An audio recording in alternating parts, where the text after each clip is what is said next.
What's up, soldiers? Chris here, caribbeanpot.com. Your boy found lamb on sale at the grocery store. So today, Walnut Caribbean, here man, we're doing a wicked lamb stew.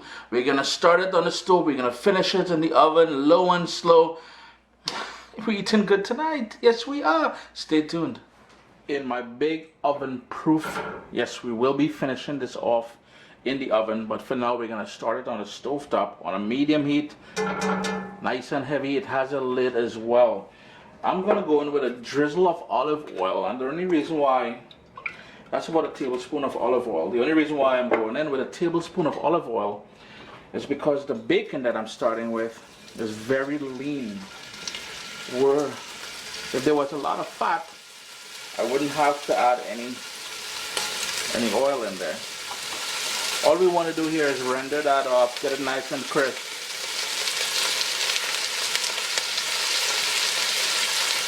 It took about 5 or 6 minutes, but the bacon has browned off nicely.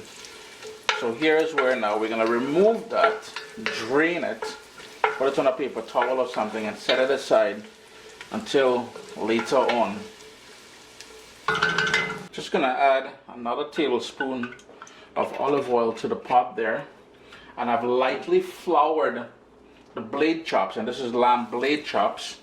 I'm going to turn my heat back up to medium. I had turned it down there for a second. Just lightly floured, that's all it is. There's no salt, there's no black pepper, there's nothing on there. Try not to crowd the pan too much. And you'll notice these have bones in them. Let me show you. So there's bones, there's a bit of fat, but that bone there, and I didn't cut it up, I'm leaving them whole because the whole idea here is to get nice big pieces of that lamb when it renders down and it cooks nice and slow in the oven. And you'll notice we've developed some nice color on the outside here, and the reason why we dusted it in flour is because later on in the cooking process, that flour is going to work as a thickener. So it's going to help to thicken the sort of sauce of the gravy. 4 minutes per side, take them out, and then I have another batch to go in there. I just took out the last couple pieces that were browning there. Turn my heat all the way down to low, and I'm going to go in with an onion, some shallots. That is one large shallot that and you'll notice I have the onion in sort of big pieces. Give that a quick little stir to move that around a bit. And it's important that you have your heat on low at this point because we're not trying to burn anything. After a minute, we're going to go in with 3 stalks of celery, and they're cut about half a centimeter.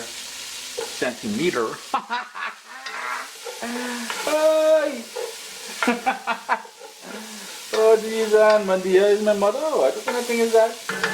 And I've got here a whack of garlic, just smashed with the back of my knife. Heat still on low, and thyme, fresh thyme. If you don't have fresh thyme, go on the road to the grocery store and get it, no kidding. You can use about half a teaspoon of the dried stuff. I am not a fan of the dried stuff. We've talked about this before. So you've got that in there, heat still on low. Black pepper. Gotta go in with a lovely dose of that black pepper. Just keep cranking, keep cranking. You need about half a teaspoon, as much as you can handle.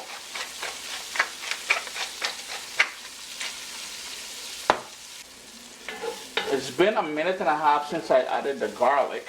I'm not trying to burn that garlic, and that's one of the reasons why I only smashed it and I didn't chop it up or crush it or anything like that, because later on when this stew is done and you find a piece of garlic, heaven. Next up, we gotta add a little bit of base. Are we going deep with a bit of tomato puree or concentrated tomato into the pot there, and we're gonna hit that with a stir. I want to cook out that tomato paste a little bit, so that's gonna bring up the sweetness. And if you notice what's going on at the bottom there, that is fun. That is where all that niceness is happening. We've got that bacon flavor in there, that lamb flavor in there, that onion, garlic, celery, thyme. Ooh, good. Is there everything? Now to deglaze, by the way, if I haven't mentioned this already, the heat is on low. Preheat your oven to 350 degrees. Now it's time to drunken everything. We're going in with your favorite red wine. In this case here, this is the one that I'm using. And I want about 1.5 cups of that wine. Bring that up to a sort of a boil, and as it starts bubbling, what you want to do is using your spoon, sort of scrape the bottom there. Notice how it's already getting clean? That is where flavor lives. You want to invite it to the party. I'm telling you. I added the wine. It's been 2 minutes. Got that lovely aroma. No, and please use a red wine that you like drinking. You know what I mean? Don't try to mama guide the thing with some old cheap wine. No. We're going in with some mushrooms now. And these are cut nice and big. I'm a huge fan of mushrooms. 2 carrots, nice big pieces there.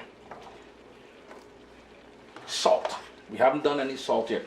But I'll be using some chicken stock, and I know that is packed in sodium as well. So we want to kind of hold off here. Later on we can add some more salt if needed.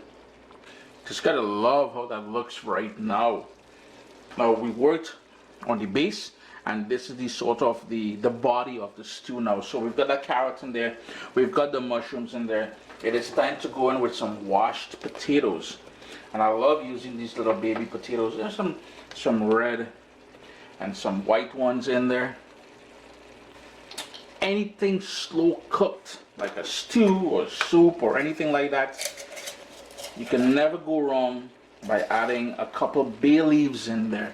That is another one of the sort of flavor trains that we, just employing the use of it.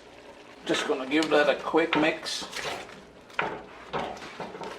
I'm gonna crank up my heat now to medium high, because here's where we gotta start it off on the stove, because what happens is as soon as we put it in the oven, it will continue cooking. We're gonna go in. And I'm using chicken stock. You can use vegetable stock if you want. That is all I have on hand right now. Just gonna give it another little quick mixy mix. And you can notice that lovely color we've got from the tomato as well as from browning off that meat there. As it starts coming up to a boil, here's where we're gonna go back in now with all those pieces of lamb that we browned off earlier. So we're just tucking it under. If you have big pieces, you really want to try and tuck that nicely in there. Everybody needs to be in this flavorful bath that we created.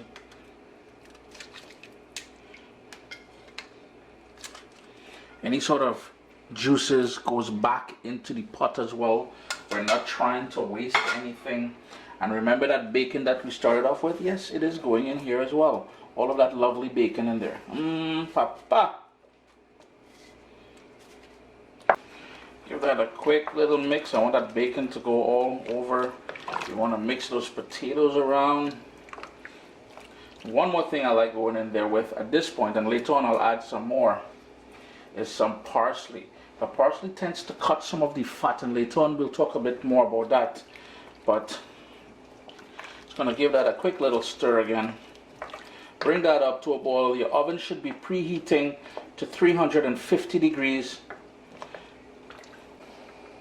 You can start seeing bubbles happening all on the edge here. So what I'm gonna do, I'm gonna turn off my stove now. I'm gonna go in with 1 bird's eye pepper, or 1 Thai chili, or 1 bird's eye chili. I'm gonna give it a little crack, snap him, tuck him down inside there. Lid on, into the oven, 350 degrees, middle rack. It's been an hour and a half since it's been in the oven. Everything is starting to break down now. It's nice and tender. So here, but we have quite a bit of liquid still. So here's where we're gonna remove the lid, put it back into the oven for another half an hour, just so everything comes together and you get that concentrated flavor. 2 hours later, and look at how gorgeous that looks. Chris here, caribbeanpot.com. Definitely not a Caribbean recipe. Let's get that clear. Let's get that out of the way to save people from sending me the stupid emails and comments. But we're not telling you flavors. and niceness in there. Now, remember to taste it for salt, adjust it accordingly. You all know I like to go in with parsley, and the reason why I like parsley so much is because it brings out that sort of herbal element near the end here. It helps to fight down any sort of fat, any sort of greasiness. It works great in breaking that down for you and making it oh so nice. Always a pleasure having you guys here in the kitchen with me. Remember, this one here is going to score you some points with the family, so I urge you to make this one. All right, fork tender, look at that falling apart. Take it easy, all right?